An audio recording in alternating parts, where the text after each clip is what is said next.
Screenless.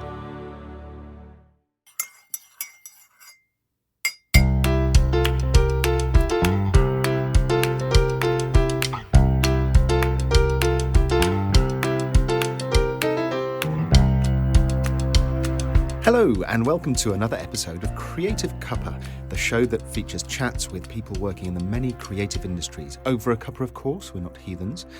I'm Gareth Davies. I'm a composer by day, podcaster also by day, in amongst other things by day. I don't know about you, but I try to keep office hours whenever I can. It's important to keep that work-life balance, isn't it? Sometimes it's not possible when deadlines are looming. Of course, there have been some weekends and late nights, but I always feel like I'm bringing my A game when things are well organised and I've had a good night's sleep.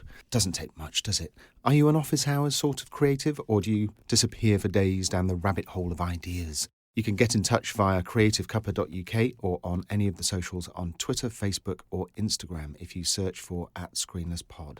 Now, Alexandra Harwood is a composer for TV and film.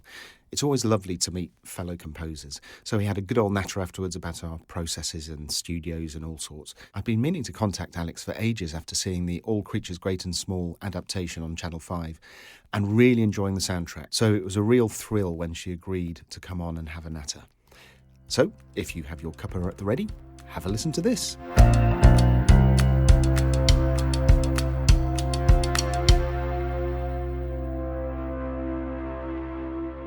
Alexandra Harwood, BAFTA Cymru Award-winning composer.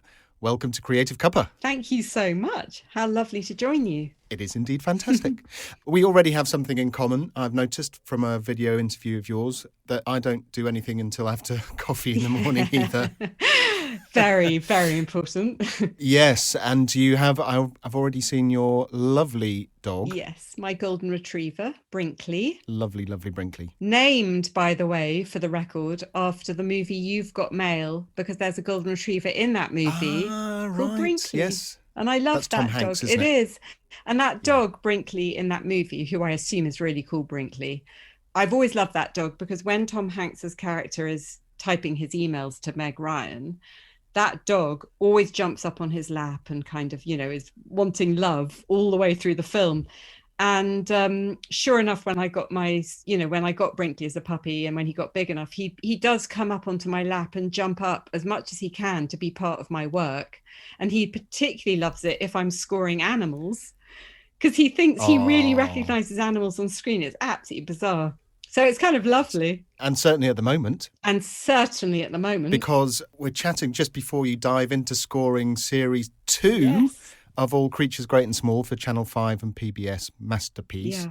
Now, people over a certain age will certainly remember the classic series with Christopher Timothy, Robert Hardy, Peter Davison, with that theme by Johnny Pearson etched on their brains. So it must have been quite a daunting task to bring the music up to date. So daunting. And by the way, I don't know if you know this. I know some people definitely know it. I didn't. That theme tune was a piece of library music by Johnny Pearson and then got picked up and used. And then he did score the series, of course. But the theme tune itself, the iconic theme tune, was a piece of library music that he had written. I don't know what he wrote it for. I think I'd read that at the time. It might have even been when I was watching the remake. I was looking things up. Yeah. One of those bits of pub quiz information. Exactly. I mean, I had no idea, but what I did know is that it's an iconic tune. And of course it was daunting, but what kind of really quickly became clear is at the very beginning, obviously, there were all sorts of meetings between the producers and me and the director,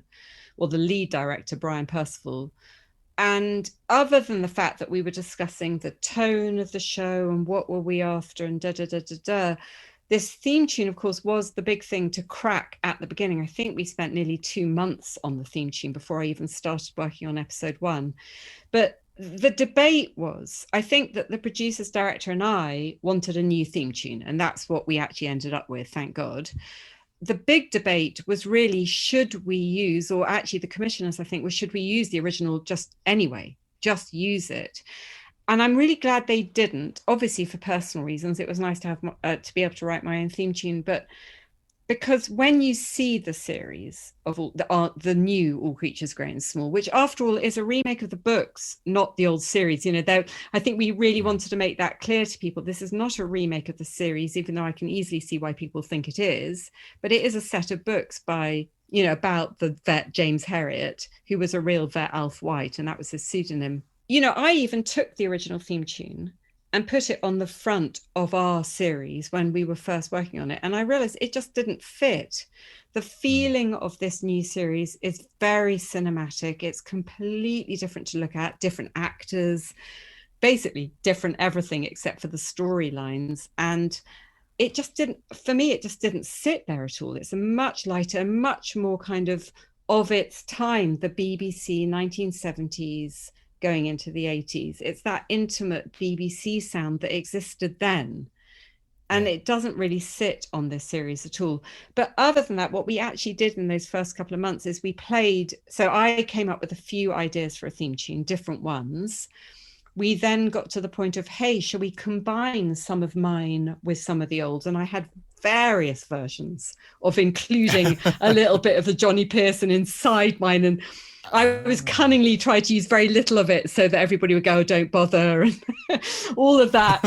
But in the end, after the first couple of attempts by me, and the tone was maybe not quite right or whatever it was, I remember going for a walk with Brinkley, and suddenly this other idea popped into my head, and I sang it into my into my iPhone, got home, put it down, and that is our theme tune. And actually for me, going for a walk is often the best place to be when I'm a bit stuck, because I think they say, don't they, that when you're working, half the work is done when you're actually not thinking about it, i.e. doing something else or meditating or whatever it is. And I really have found that walking is a very good thing for me. Yeah, I can testify to, from a composing point of view, that's absolutely the case. Yeah. We can sit there looking at a screen. Yes. Not getting anywhere and trying to force it. And inspiration, you can't force inspiration, can you? And in a way, you have to kind of let that background work go on in the back of your mind. And somewhere along the way, it's working it out. And it's just trusting in that process. Sometimes it's very, very hard when you're full of fear or worry or panic. And, it can be such a mind game creating. I think it's, battle of the mind. Yes. Demons and all of that. We did get there in the end. That was a huge relief. And then the animatic came for the title sequence, and that was 30 seconds long because our original theme tune was a minute just to get the idea down. So then I had to suddenly make a short version of it. That was the second challenge. But we got there in the end, and I think it's so hard, isn't it? Once something's there, you can't imagine it without, but I think it belongs to this series, and I'll never know. I'm sure there could have been another kind of theme tune. I don't know. I can imagine that was quite a pressure because like most people, I went into it with a little bit of apprehension that it could match the nostalgia I felt for the previous series. But I loved it. I think the score, like you say, it reflects what's on the screen. It's not trying to recreate it. Yeah. Well, that was the aim, at least. And I suppose as a composer, that's what you're always trying to do, is support the story. And I really like working to picture. I prefer that than writing like a suite up front. I need the picture to bounce off the characters. But I think, I follow Twitter quite a bit myself, and I'm on there, and I was watching the massive apprehension amongst many, many people, and actually quite a lot of negativity, as Twitter often is, about that, it's never going to be as good, and general complaints. But what was so lovely, and this is not just about the music, I mean about the whole series itself, people were so apprehensive about it being remade. But what was so lovely is that after the first couple of episodes and people were caught, it was very, very nice of those particular people, individuals who had said, this is going to be rubbish, to kind of actually admit online, saying, gosh, we were wrong, we love it. And that was so nice, It is a bit risky. You have things like, there was a remake of The Italian Job. It was with Mark Wahlberg, I think. And it was just a completely different story. Yeah. And it is they forced in the minis at the end. Yeah, no, the thing is with that, I don't know if that's really based on the book, because the difference with this, like I said, is it's based on a book, not a remake of the actual series. And when, let's say, Pride and Prejudice is the example I like to use. There have been many, many versions of Pride and Prejudice. There's been TV series, there's been movies, and many of both. Nobody ever says, hey, it's a remake of the old series. Everybody knows it's a remake of the book. And a new adaptation. An adaptation, actually, is the word, isn't it? An adaptation. And that's what this is. Whether, of course, there was this iconic series. There was. But actually, there was a movie before the series with Anthony Hopkins. There are other versions. It's just that series was so well known. Yeah. I didn't know that. Yeah. Anthony Hopkins, for all people. I think the series is what gave the idea to the film is what gave the idea to have a series, as far as I understand. Well, I never. Yeah. Anthony Hopkins with a Scottish accent. Well, actually, he does not put on a Scottish accent because he is Siegfried, but still then he does not. I don't even know if he does a Yorkshire accent in that movie. Rather like the old series, they didn't have the accents. At least in this, they embraced James having an accent. Well, from Glasgow, he is originally. I don't know if Nick's accent is Glaswegian, but the fact is, they were at least getting nearer to what James Herriot's meant to be. So you have loads of other credits on your website, of course. Too many, probably. Not just All Creatures Great and Small. I was immediately drawn to The Secret Life of Puppies, of course. Oh, yeah. That was a bit of a treat. Complete sucker. You must have loved doing I did. that. So, my journey's been so funny as a film composer because I was classical for many, many years. And then I had my 3 kids and took time off. And then I went back to the NFTS, National Film and Television School, I graduated in 2013 with a second master's. And that was just really to change direction. So for the last 8 or so years, I'd become a film and TV composer as such, in quotation. But it's been a funny journey. But what I realized, and is typical, I think, of being a composer, is you get pigeonholed quite quickly. And probably because of the way the music sounds or the way, wherever your strengths are, that's where you end up kind of channeling. But I've realized that if you look at my kind of later credits, other than the Guernsey Literary and Potato Peel Pie Society, and that did have some animals in it, had a pig, but a pig. Yes. But I did the Growing Up Wild, which is about baby animals growing up in the wild for Disney, a documentary feature, and that's on Netflix in America. I did The Secret Life of Puppy and Kittens. I've done so many things to do with animals, and it's like that's where my music is taking me, is baby animals and animals. That's wide open, though, isn't it? You could go anywhere with that. Features and documentaries. I think one probably could in the end, yeah. But it was a joy, actually, to be honest, yeah. So you mentioned the Guernsey Literary and Potato Peel Society. Pie Society. Well done. It's so hard. I know.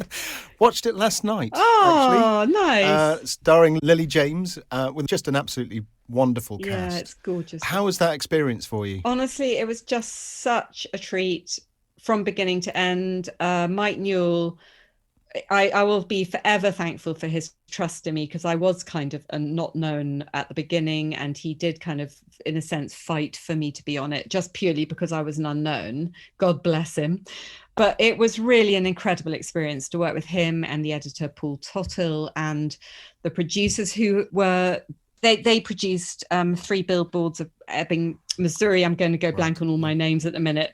But they... they like their long titles. Oh, God, I know.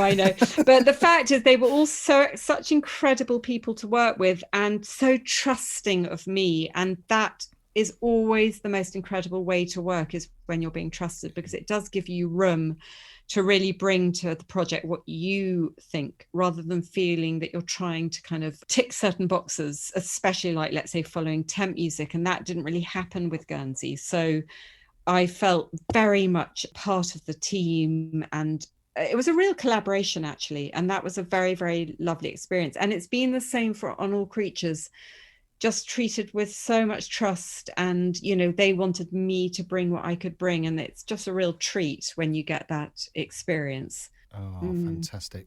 Yeah, I really enjoyed it last night, actually. Good. And I noticed the music fitted really well. Thank you. But there was use of silence in scenes, which you don't get that often. Yeah. It really let the scenes breathe for certain really poignant moments. Good. I'm so pleased you say that, because I certainly am a huge fan of silence. And I think, matter of fact, one of my all-time favourite movies is 12 Angry Men. And there isn't, basically no music in it. It's got the title and credit music. And I think there's one transition right in the middle of it. But it's because in my book, the stronger the story, music isn't needed. And obviously the stronger the performances. That's funny coming from me as I am a film composer, but the fact is I think music is needed at very certain points, obviously, and it can play this incredible role in storytelling. But I think it can be overused. And I love using silence in those poignant moments, especially if you've had some music just before it becomes silent, because it can extra make you feel something. And we really, really studied that at the National Film and Television School. And being there as a student was very, very big eye-opener for me, because we studied closely with the sound students and the editors. And that kind of combined experience of all working closely together, I think, was an eye-opener for what we all bring to a project. I'm so grateful for that. But sound particularly, because we work around sound, you know. Yeah, absolutely. And it all, you know, you're all working to the same goal. Yeah. And you're just trying to get the best out of everything, all the senses. Exactly. And you don't want to all tread on each other's toes, quite literally, and especially sound and music sitting in the same frequency area, which I know sounds all technical, but it is a problem if it's all in the same place, because then it becomes like mud. And it's just better that, like an explosion or something like that. Yeah, you've just got to get out the way. Important to just get out the way. Yeah. Exactly. And dialogue, you don't want to be too in the way of dialogue and all those things. It's just that sensitivity to it. Very much so. You've done it all, really, haven't you? You've scored music for ballet, including Geisha for the Northern Ballet. Yeah. How different was that process to, say, writing for film and TV? It's different and similar all at the same time. So, you know, as I said, my background was classical music. So undergrad at Royal College of Music and then a master's at the Juilliard, and this is 30 years ago. And actually writing Geisha was really like returning home for me to my classical roots, because I'd slightly turned my back on that part of my life to just going to film and TV. And in a way in my head, I thought, I don't want to ever return to classical music, partly because I love the collaboration and something to bounce off with picture. But the real fact is dance has been part of my life all my life. My mother was a ballet dancer. My daughter is a dancer, was a dancer. I did loads of dance as a kid, and particularly contemporary dance. So when I got this extraordinary introduction in one of those really weird, random ways through a friend to Kenneth Tyndall, Kenny, the choreographer director, who's just been nominated for the best choreography for Geisha. So I'm so excited for him. Wow. It was just the most amazing collaboration, rather like I was saying on Guernsey, that this incredible trust.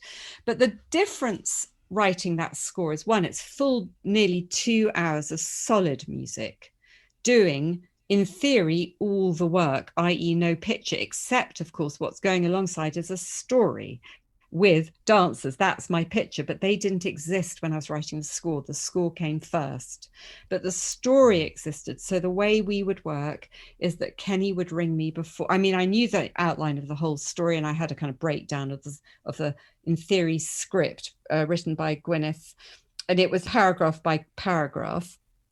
And so Kenny would call me, and he would talk me through that particular scene, or let's say the very beginning, the prologue, and then I'd write. And he knew exactly the length of each scene. So he'd say, okay, this one needs to be 2 minutes long. This needs to be 3 minutes long. That was incredible. I don't know how he kind of could visualize that.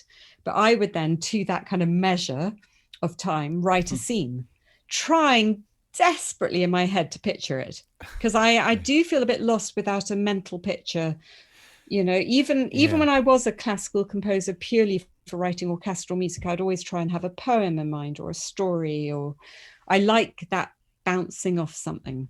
I suppose that with ballet, it's quite unique in that what's bouncing off what? You know, are they choreographing to the music, or are you writing music to the choreography? It's different with picture, isn't it? Because it's already there. And ballet can work in all sorts of ways. I wrote a short ballet for Ballet Rambert, and that was a very different experience, because we went backwards and forwards between choreography and my music, and I'd change and we'd go backwards and forwards. With this, the score completed as a whole, 2 hours worth of music without one bit of choreography. Kenny, I'm sure in his head, was putting it all together in his head, the choreography, and he was able to explain to me some stage actions, and he had it in his head. So he was conveying to me his image by word only. I then, of course, was putting together my own image in my head. And then, of course, seeing his choreography when it came to life was obviously not what I'd imagined, but even better. That was just the joy. How did it feel seeing it for the first time? Oh my God, just so lovely. And rehearsing with their orchestra, the Sinfonia, Northern Ballet Sinfonia, and just all of that coming to life was such, that's the privilege as a composer, is when you get live musicians. For me, that's the biggest and best bit, when there are live musicians. So it was just incredible. And then really, really sadly, but also amazingly, we got to the first night in Leeds when it was about to then tour the UK and go to Sadler's Wells. And then after the first night, we got to the first COVID lockdown of last year, and all the theatres shut. And that was it. It was gone. And one day we will hope for it to come back, but who knows when. There's so much going on right now. Yeah. It's a shame. Well, fingers crossed. Yeah. Everybody listening, cross your fingers. Thank you. Yes, please. Yes, please. So, Alex, where can people find you online if they want to look up your work and look you up? Oh, thanks. Well, my website is one place to go, which is www.alexharwood.com. Harwood is my name. But my agents, Aradel, there's a whole lot of information on me on there. And then IMDb obviously has all my credits. Yeah. So and Twitter and da-di-da-di-da-di-da. You can't escape me, I'm afraid. I'll put the links in the show notes for you. Oh, thank you so much. But for now, Alex Harwood, it's been lovely having a cuppa with you. Yeah, thank you so much, Gareth.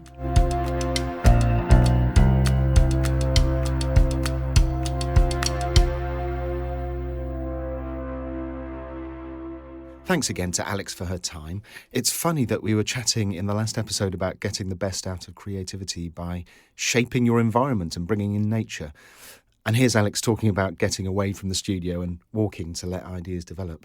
There's definitely something in that for whatever you're doing, isn't there? It doesn't even have to be a creative job for that to be effective. This episode of Creative Cuppa was produced by The Sound Boutique, and if you are thinking of making a podcast, head over to thesoundboutique.com/podcasts to find out how they can help you make it happen. If you enjoyed this episode, please share it with someone else. I'd be so grateful. And if you are feeling extra generous, a positive rating and review would be delightful. All the details for all of that are at creativecuppa.uk. That's all for now, so until next time, thank you for joining me for a cuppa.